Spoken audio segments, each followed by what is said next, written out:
Good evening, Patriots, and welcome to another edition of the Douglas Ducote Show. You got many places you could be tonight. For instance, watching Sleepy Joe stumble and bumble himself across the State of the Union address, or here. And I am forever grateful that you chose to tune in to me, because you can always go back and watch the highlighted reruns of what's bound to be one hell of a circus tonight. And just as fit for what would normally happen with any type of person like this in charge, protesters are gearing up outside of the Capitol, as well as different locations throughout Washington, D.C., as they've been doing all day. A lot of them holding up signs that say Free Palestine. And I do believe that Joe Biden's probably going to cater to them a little bit tonight, because he sure as hell is going to cater to what this lead story is. Joe Biden is scheduled to announce tonight during his State of the Union address, drum roll please, that the U.S. military will build a port in Gaza.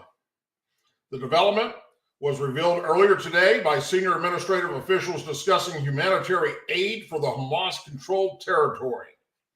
Tonight, in the speech, the president will announce that he's directing the United States military to lead an emergency mission to establish a port in the Mediterranean on the Gaza coast that can receive large ships carrying food, water, medicine, and temporary shelter. This port, the main feature of which is a temporary pier, will provide the capability of hundreds of additional truckloads of assistance each day, the White House said. We will coordinate with the Israelis on the security requirements on land and work with the UN and humanitarian NGOs. Understand the distribution of assistance within Gaza and Israel settlements will come via Cyprus, enabled by the U.S. military and a coalition of partners and allies. This new significant capability will take a number of weeks to plan and execute. The forces that will be required to complete this mission are either already in the region or will begin to move there very soon. We look forward to working with our close partners and allies in Europe, the Middle East, and beyond to build a coalition of countries that will contribute capabilities and funding for this initiative, the White House said. Declining to get ahead of the Department of Defense in terms of number of personnel involved in the operation and security operations, an official said mechanisms would be established with assistance from the United Nations and humanitarian partners to distribute the aid on land within Gaza. This is foreseen to be an operation that won't require U.S. boots on the ground, they believe.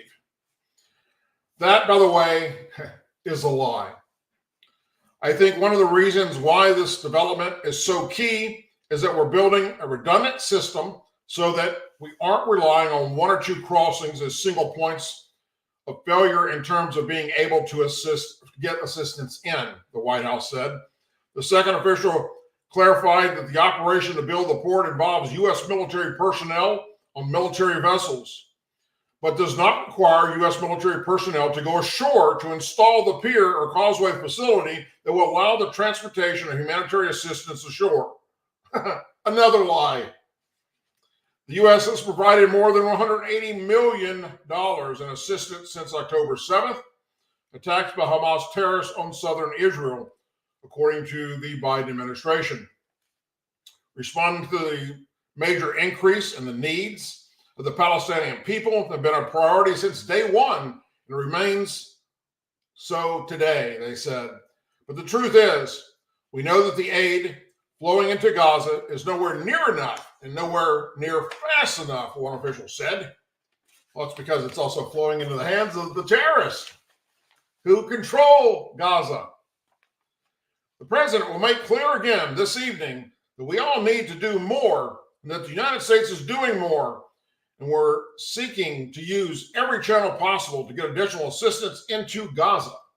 That being said, prepare for more U.S. troops to come home in body bags, my friends. because you can bet Hamas terrorists backed by Iran will be attacking this new port and everybody that pulls into it. Another Joe Biden failure is about to go down.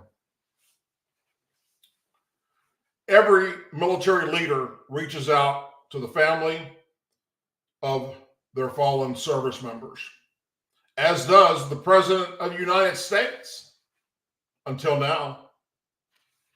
Gold Star mother Christy Shemblin, whose daughter-in-law, Marine Sergeant Nicole Gee, was killed in a terrorist attack in Afghanistan, surprised a CNN anchor where she was being interviewed after saying that President Biden has not reached out to her or her family despite their attempts to connect.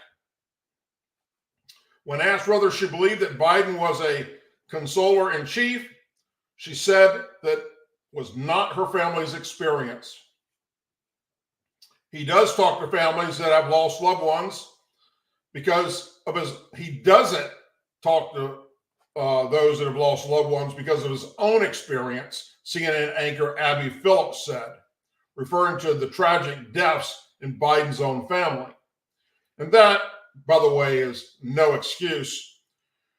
And it's even to say that is beyond disrespectful in so many levels, because Joe Biden's son did not die in combat, nor did he die fighting overseas in America. He died in America of a brain tumor. So CNN, once again, you get it wrong. Even though Joe Biden continues to lie and say his son Beau died serving in Iraq, he continues it today. And it's an absolute shame. Have you spoken to him? Phillips added. No, he's not reached out to our family, she said. We've actually reached out to the White House and have never heard back. We asked to meet with them to understand where their thinking was in calling this a success. And we're not received a response. It's been months. I'm sorry to hear that, Phillips said in response. Well, at least he said he's sorry to hear that. Her daughter-in-law, Marine Sergeant Nicole Gee, was one of the 13 American service members killed by ISIS terrorists at Abbey Gate during the Biden administration's chaotic evacuation from Afghanistan in August of 2021 that we will never, ever forget, those of us who fought in the war against terrorists. Republican chairman of the Foreign Affairs Committee, Texas Representative Michael McCall, said this past Tuesday that Biden administration needed to take responsibilities for the families affected by the withdrawal from Afghanistan.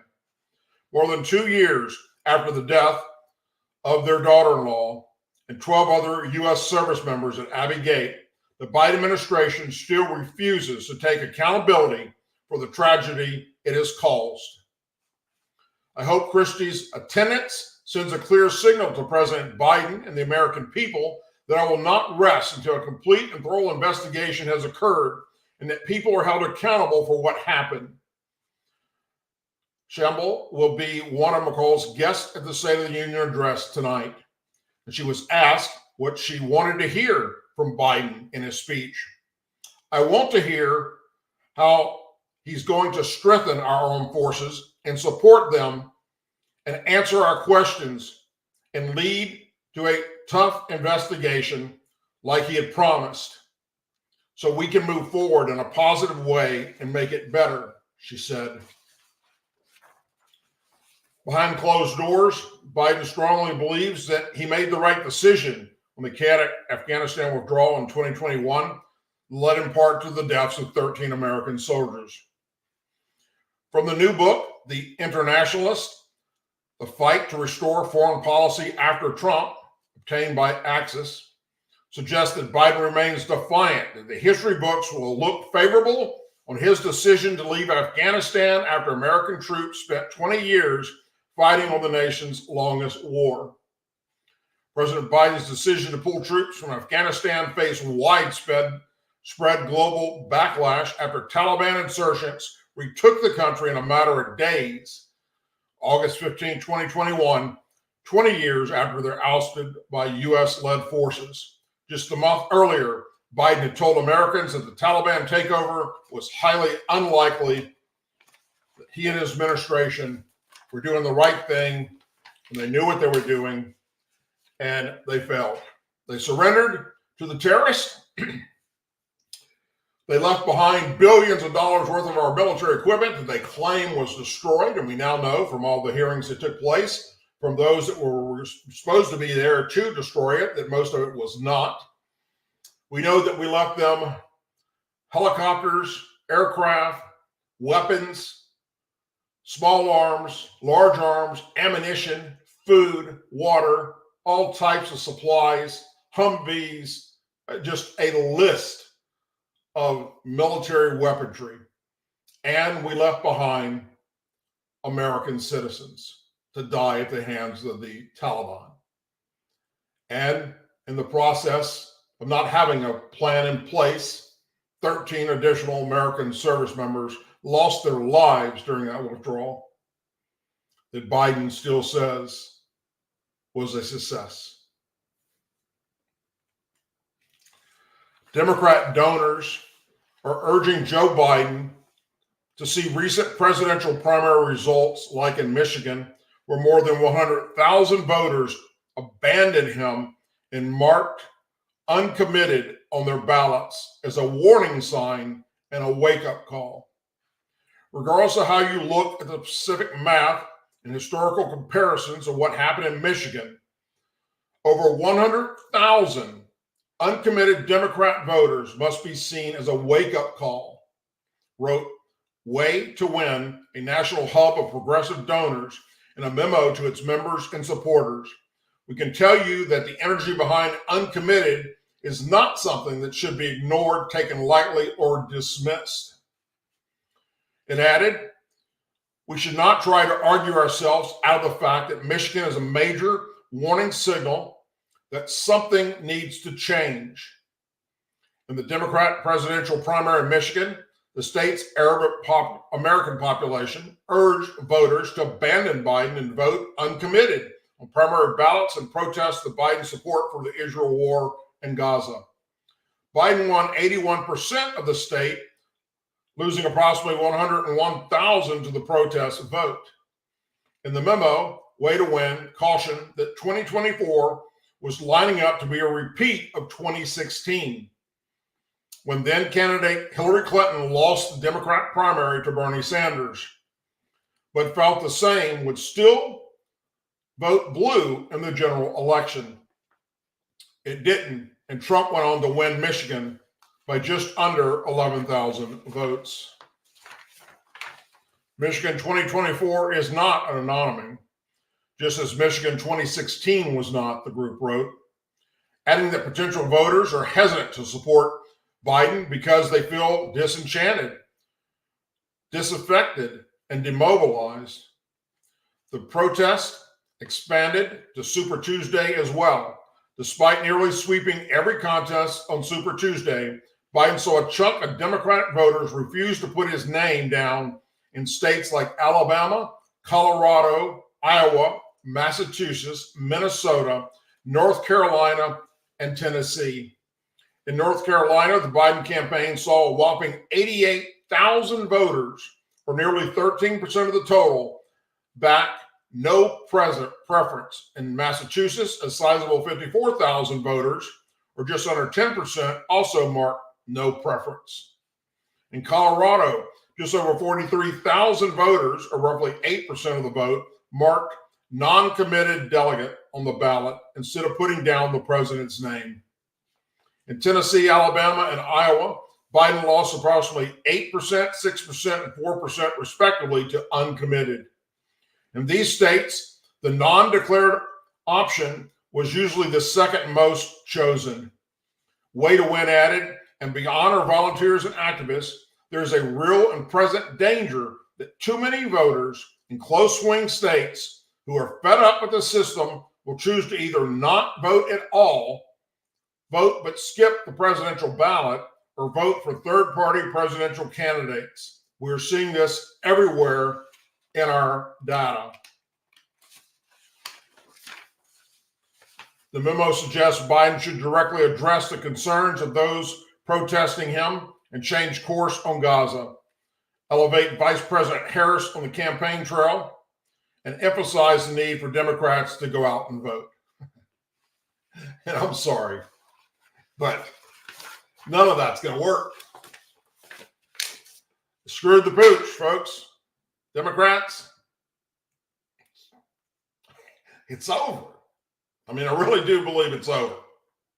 Stop trying to prop Joe Biden up. It's not gonna happen. Let me show you another example of just how bad things are for the Biden administration right now.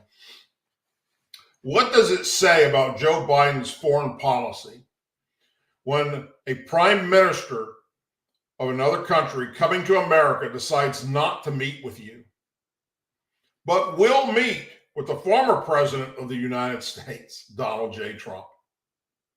Think about that for a moment. Hungarian Prime Minister Viktor Orban is expected to visit former President Donald Trump at his Florida home of Mar-a-Lago tomorrow, but will not meet with President Biden or even visit the White House during his trip, courting potential foreign policies in the U.S. The visit was first reported last week by the New York Times. The Hungarian Prime Minister is expected to speak at a panel with the leader of the conservative think tank, the Heritage Foundation, before heading to Trump's West Palm Beach estate. Heritage Foundation senior fellow Mike Gonzalez questioned in a 2023 op-ed, why is the Biden administration funding agitation against Hungary, a NATO ally with a pro-American population? As he put it, Hungary may sit strategically at the crossroads of Europe, but what irritates the liberals in the lying White House is that its government stands up for Western values. Some Americans and conservatives, commentators have championed Orban for standing against the European Union on mass migration and vowing border security. And what some of the right celebrate as protected family values, Orban exempt women with 4 more children from paying income tax for life. And he did that back in 2019, as reported by BBC. This trip comes as Sweden today formally joined NATO, ending decades of post-World War II neutrality following Russia's 2022 invasion of Ukraine, despite objections from NATO members Turkey and Hungary. Orban earlier this year said in a speech that he would welcome a Trump return to the White House to make peace here in the eastern half of Europe, which is what we had for 4 years under Donald Trump. We had peace. And one guy comes in and screws it all up for all of mankind.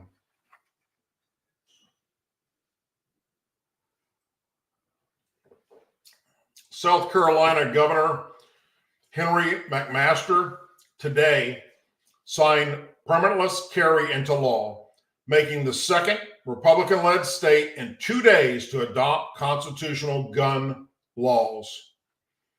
This new law will provide strict, increased penalties for illegal gun use and possession by criminals. Now, law enforcement, prosecutors, and judges can keep career violent criminals behind bars where they belong, where they can no longer hurt innocent South Carolinians, the governor said. The National Rifle Association, NRA, backed bill allows eligible citizens 18 and older who do not have a felony conviction to carry a firearm in public without gaining approval and a permit from the government.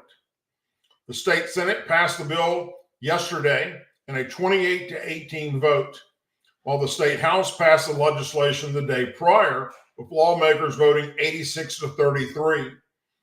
The bill, primarily sponsored Republican State Representative Bobby J. Cox, told Fox News Digital that the signing of the legislation marks a long and hard-fought victory for South Carolinians.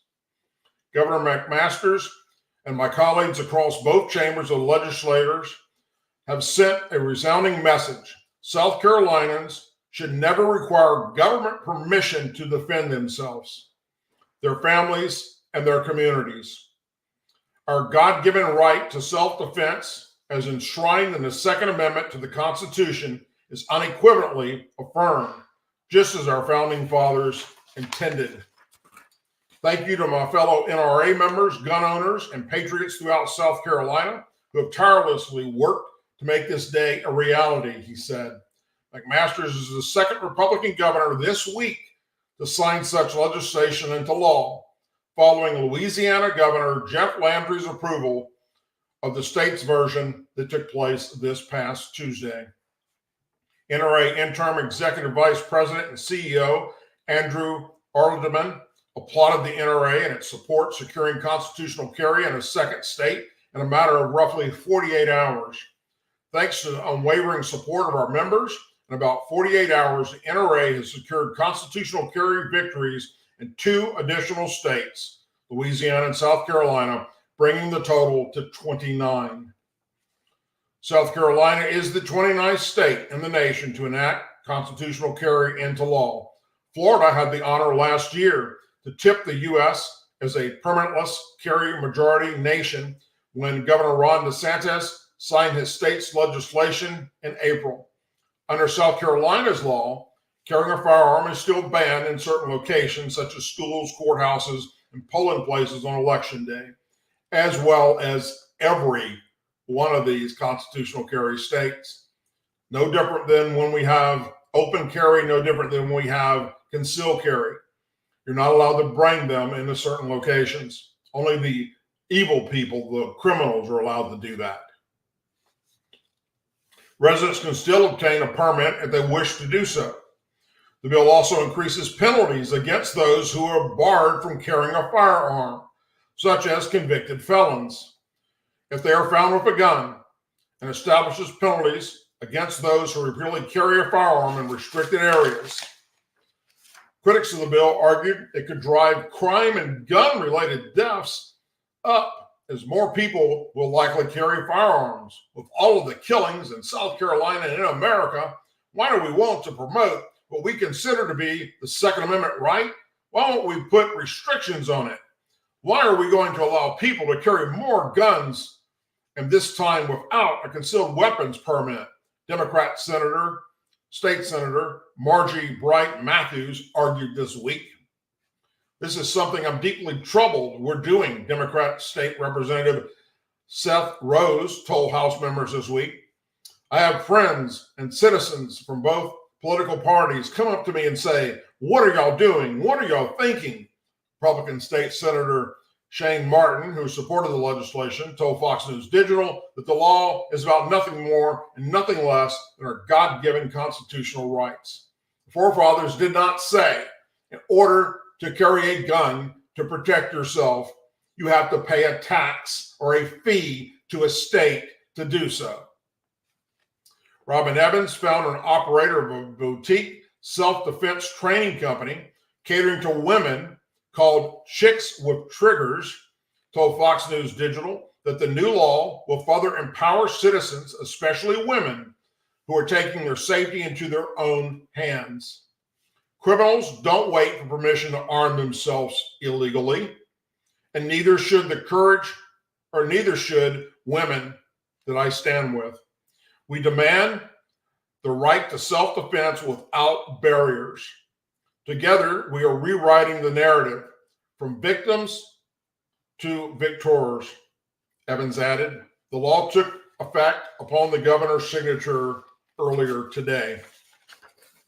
The full list of states with constitutional carry laws now include Alabama, Alaska, Arizona, Arkansas, Florida, Georgia, Idaho, Indiana, Iowa, Kansas, Kentucky, Louisiana, Maine, Mississippi, Missouri, Montana, Nebraska, New Hampshire, North Dakota, Ohio, Oklahoma, South Carolina, South Dakota, Tennessee, Texas, Utah, Vermont, West Virginia, and Wyoming.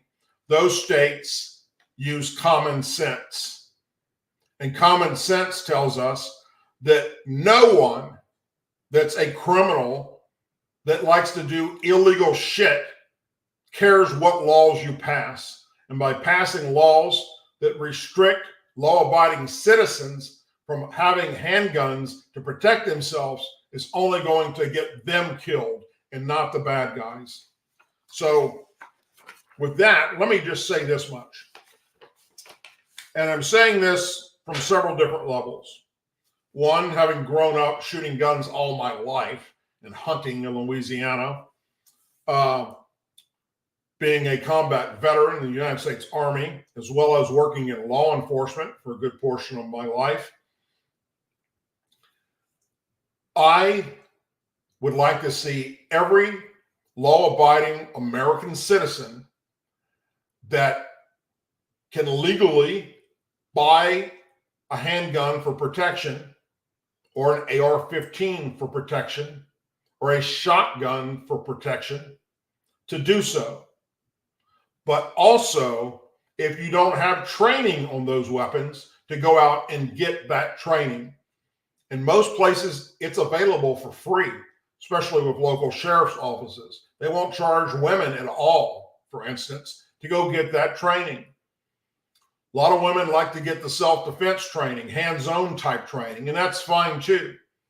But look, if you're being attacked by someone that plans to do harm to you or rape you, now with a weapon, you have the chance to equal it up immediately and be the victor over that person. So if you can legally do it, and you're in one of these states, and even if you're not in one of these states, if you're in a state that's still on the borderline of, you have to pay us to protect yourself, still protect yourself and your family. Go out there, use your Second Amendment rights to buy a weapon, and then train yourself. Get proper training on how to use it so that in the future, if you do have to use it, you're not endangering yourself or others. You're only endangering the bad guy that's trying to hurt you or your family. Special Presidential Envoy for Climate, John, I'm an idiot, Kerry, claimed that people would feel better about the ongoing war in Ukraine if Russia would make a greater effort to reduce emissions. Now, I'm going to repeat that because you probably thought I didn't hear what you just said, Doug. There's no way in hell you just said what I think you said. And besides, it sounds funny to repeat it. I've already read it several times myself today. Special Presidential Envoy for Climate Change, John Kerry, claimed that people would feel better about the ongoing war in Ukraine if Russia would make a greater effort to reduce emissions. God, man. If Russia wanted to show good faith, they could go out and announce what their reductions are going to be to make a greater effort to reduce emissions now, Kerry said during a foreign press release that took place in Washington, D.C. His last as the person in charge of climate change. Why? Because he's departing from that position to join the President Biden's presidential re-election campaign. And that's great. We need dumbasses like John Kerry that believe that we would all feel better about the Ukraine-Russia war if Russia would just pay attention to what they're doing to the environment and make it more environmental friendly as they drop bombs and shoot and kill people. We need those kind of people that think that way to be on Biden's campaign with the rest of them that are absolute total idiots that have no clue about reality in any way, shape, or form. Maybe that would open up the door for people to feel better about what Russia is choosing to do at this point in time, Kerry said. Kerry's remarks came after a Russian news agency reporter, Igor Navshin, asked him about the U.S. relationship with Russia on his climate agenda. He said, "I believe that Russia has the ability to be able to make enormous changes if they really wanted to. I mean, if Russia has the ability to wage war illegally and invade another country, they ought to be able to find the effort to be responsible for climate issues," John Kerry said.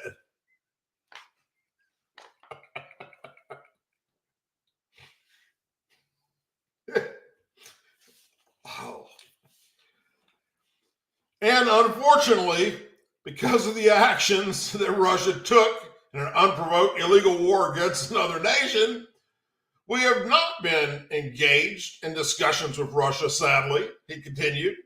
I say sadly because it's a loss for the world not to be able to have Russia acting constructively on the issue of climate change as they conduct war. Comments were the latest example of Kerry warning about the climate change implications of war in Ukraine. Kerry previously came under fire after saying that a key consequences of the ongoing Ukrainian war stemming from Russia's invasion last year is increased global greenhouse gas emissions. I'm sorry. Lots of parts of the world are making this problem worse right now. But when you have bombs going off and you have damage to septic tanks or to power centers, etc., you have an enormous release of greenhouse gas, methane. All the family of greenhouse gases as a result of it. It's adding to the problem, Kerry said. What the hell? Shortly before Russia invaded Ukraine in February 2022, Kerry told multiple media outlets that he was concerned about emissions from a potential military conflict. Equally importantly, you're going to lose people's focus, Kerry told the BBC in February 2022. You're going to lose certain big country attention because they would be diverted. And I think it could have a damaging impact on our ozone layer. Hopefully, Russian Vladimir Putin would realize that the northern part of his country, they used to live on 66% of the nation that was over frozen land, now is thawing. I am concerned in terms of the climate effort that a war is the last thing you need with respect to a united effort to try and deal with climate change, Kerry told Reuters in a separate interview. Obviously, we hope that we can compartmentalize, but it's just made that much more difficult without any question. In 2021, Biden appointed John Kerry to be the U.S. person in charge of climate change, a position that has previously existed and had not existed and did not require Senate approval. Kerry traveled worldwide, attending high-profile climate summits and diplomatic engagements in an effort to push a global transition from fossil fuels to green energy alternative in private jets, making the climate worse.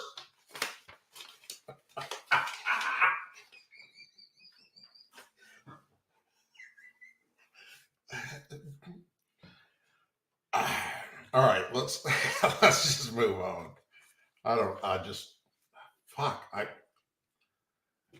How is this possible? It's like this administration, it's like a freaking episode of The Twilight Zone. I mean, you can't make this shit up, folks.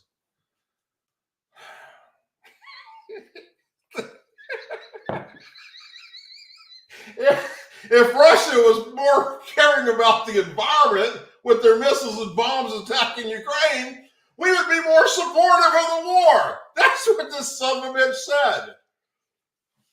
All right.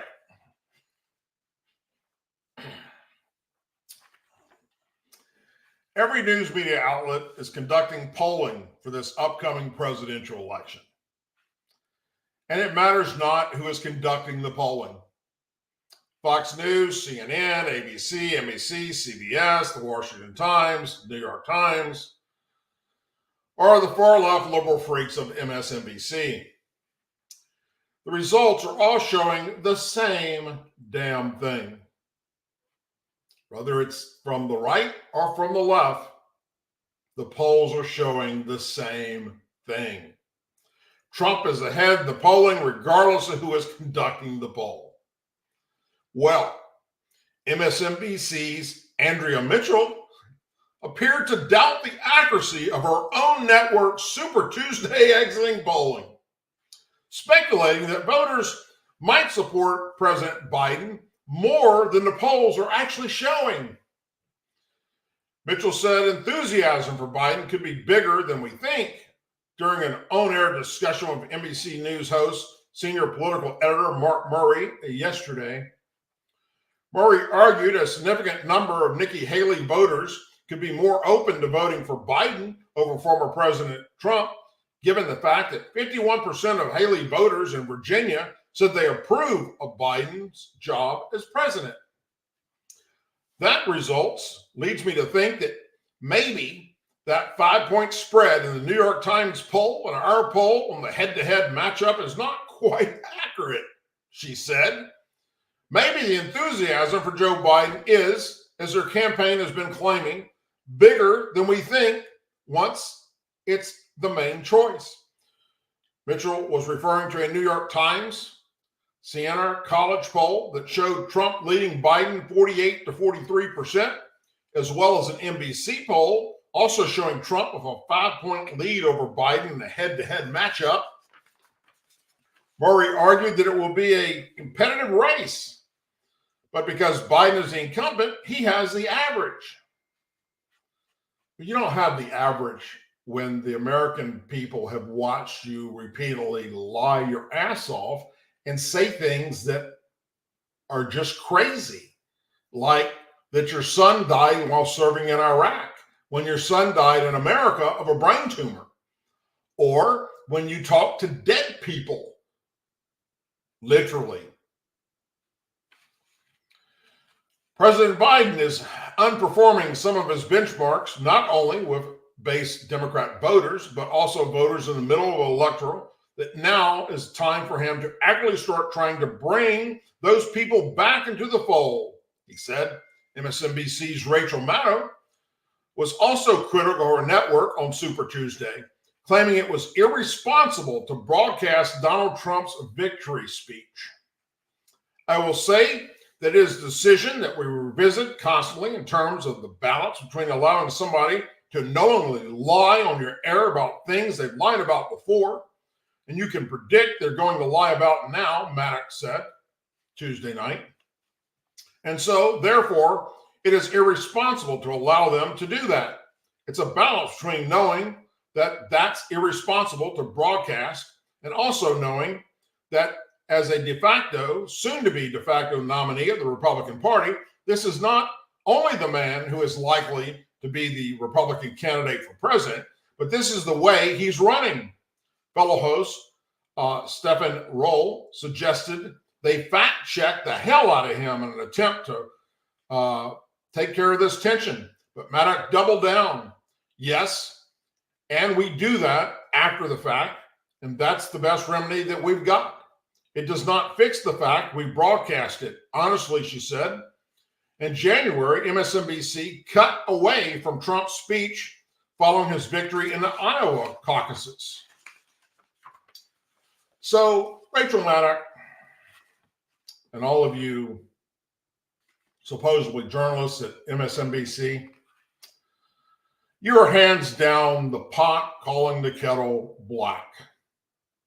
You're the biggest news media liars on air since Don Lemon of CNN.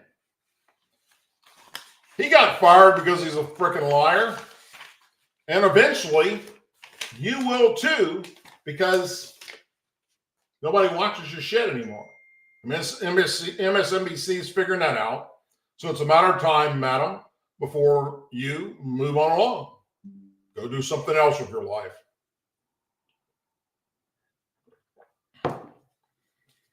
Speaking of CNN, you guys are going to love this. CNN senior political commentator Van Jones made a stark pitch to Nikki Haley voters following her primary defeat by former President Trump on Tuesday, stating that if they don't opt for President Biden, there will be horror across Europe and that American soldiers will pay for it with blood. How interesting he is, with once again repeating the same bullshit that he and all the liberals and Democrats said about Donald Trump the first go around, in which none of what they said would happen happened. They claimed that if Trump were elected president, he would get us into a war with Russia. Joe Biden has got us back in the Cold War with Russia, Van Jones. He would get us in a war with Iran. Didn't get us in a war with Iran. He got them shut down. He took away all the money, the billions that the Biden administration was giving them, or the Obama administration had given them. Joe Biden comes along and gives them the money back. And now they're supporting terrorists again all over the Middle East. With North Korea, Trump got North Korea to stop their nuclear missile program and stop firing missiles. With China, Trump put China in check, and they were quiet for 4 years. Is that happening now? They said American troops would be coming home every week in body bags if you elect Trump. They said Trump would use nuclear weapons to end the world as we know it and start World War III. Yet none of that happened under Trump. But all of it is happening under Joe Biden, Van Jones. Did you just wake the fuck up from a coma? Are you serious? And Van Jones, along with his liberal and Democrat buddies, turn their heads the other way and don't say shit about the world on fire and America right back into the Cold War, thanks to Joe Biden's incompetent leadership. What a bunch of hypocrites. Van Jones insists that if Trump were to get in office, the war between Russia and Ukraine would dramatically escalate to the point where American lives are at stake. You haven't noticed this, man? Biden's getting American troops killed every week now. They're dying. He made the claims during a Wednesday morning segment of CNN's newsroom after being invited by anchor Jim Acosta, another freaking far-left liberal nut job, to get in the mind of Biden and envision what he would say to get Haley voters to choose him rather than staying with the GOP and voting Trump. Acosta prompted him, saying, and Van, what does President Biden need to do at this point to earn those Nikki Haley supporters? Bring them into the fold. We saw the Biden campaign putting out a statement from President Biden almost immediately after Nikki Haley walked off the stage in South Carolina. What do you think? Jones offered threatening images of war raged across Europe and American soldiers dying in far-off battles, suggesting that was the tone Biden should take towards courting Republicans refusing to support Trump. He began by stating, I think he needs to talk to her donors and her supporters and say, if you want to, a year from now, watch Russian tanks rolling through Europe, then, endorse Donald Trump and get on the bandwagon. But understand, we're going to wake up one morning and you're going to see horror across Europe. You're going to have American soldiers, sailors, having to go over there and do something that we could have done with dollars. We have done with now with blood, he added. Commentary added that Biden should warn Haley voters that Trump represents continuing division and turmoil in America. Wow.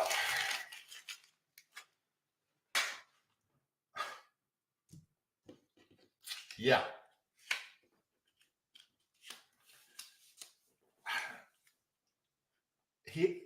How can he not know that everything he just said that Trump was going to do if he got elected, which, by the way, is the same thing he said the first go around, is exactly what Joe Biden is doing now? I've been telling you for years now that the Democrats in D.C. don't care about American lives being lost to illegal aliens, whether it's drugs they bring across, gang members coming across, or even sex trafficking and human smuggling of women and children. I've told you that Democrats don't care. And of course, the left claims that I'm just fear-mongering and making this shit up. So for those on the left that claim that no-merit bullshit, listen up, wingnuts. Senator Joni Ernst, Republican Iowa, attempted to force a floor vote yesterday on a law that would require illegal immigrants who commit violent crimes be detained by Immigration and Customs Enforcement, ICE, in the hopes of preventing avoidable attacks that result in more deaths.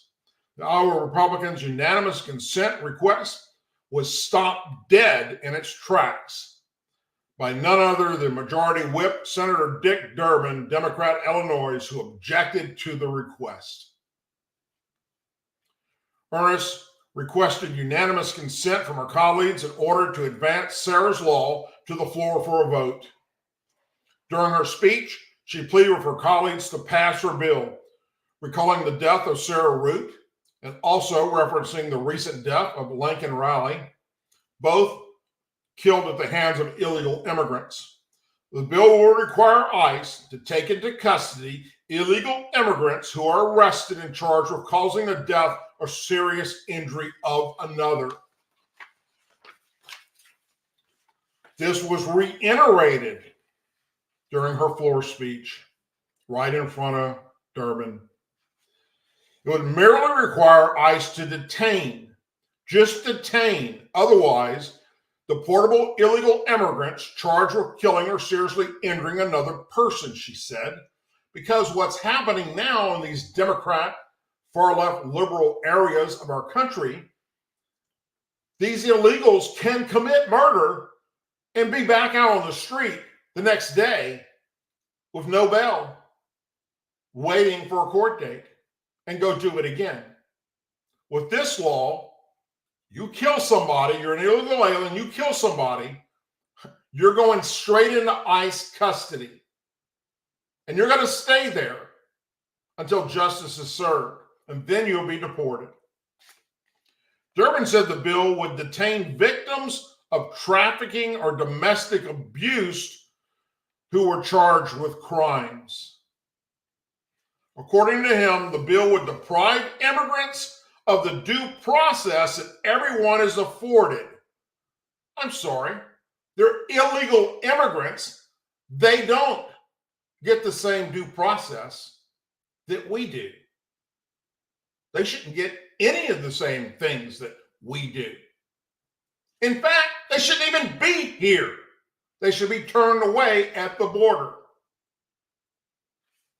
The measure's namesake, Sarah Root, was a 21-year-old Iowa woman who was killed by a drunk driver who was in the country illegally. Ernest note that the suspect, Erwin Majai, was able to post bond and ultimately escape facing court. Citing the Obama administration's November 2014 memo on immigration enforcement priorities, ICE declined to take custody of this guy despite his repeated driving offenses and history of skipping court dates. He kills someone and then gets let right back out. Riley, the 22-year-old University of Georgia nursing student, also referenced by the senator, was killed last month. Another illegal immigrant, Jose Ibarra, was arrested and has been charged with several crimes, including malice murder and felony murder, among others. News of Riley's killing made headlines across the country last month and has prompted congressional Republicans to demand answers. The reality is, Lincoln's heartbreaking story did not have to happen, Ernest said. According to the senator, both Root and Riley's death are doomed to be repeated under the current policies. The senator pointed to the immigration practice known as catch and release, in which illegal immigrants seeking entry on the basis of asylum are released during the processing period. Instead of being detained while he or she is being processed, they will be released into our country, never to be heard from again, unless they kill someone. And then they get let back out. While Israel may have been prevented from allegedly killing Riley had he been detained upon entry into the country, Sarah's law would not have stopped the attack because he had a criminal record, including crimes in which others were killed or injured, and was not vetted properly when he came across the border. So there's your proof to what I've been saying, liberals. Democrat Senator Dick Durbin is more concerned with illegal criminals' rights than Americans' rights and death at the hands of them.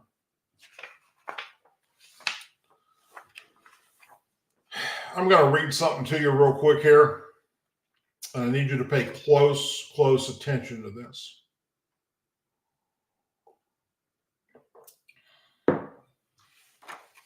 Unexpected and unexplained deaths claimed 158,000 more Americans in the first 9 months of 2023 than in the same period in 2019.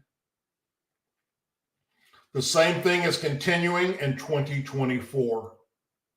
According to a report by the Organization of Economic Cooperation and Development. Most of these 158,000 are young people that for all purposes are healthy and fit with no underlying medical problems. They simply are dropping dead. Yesterday, a young lady was on an American Airlines flight. I believe she went from somewhere in Central South America, coming into America. Totally healthy, dropped dead.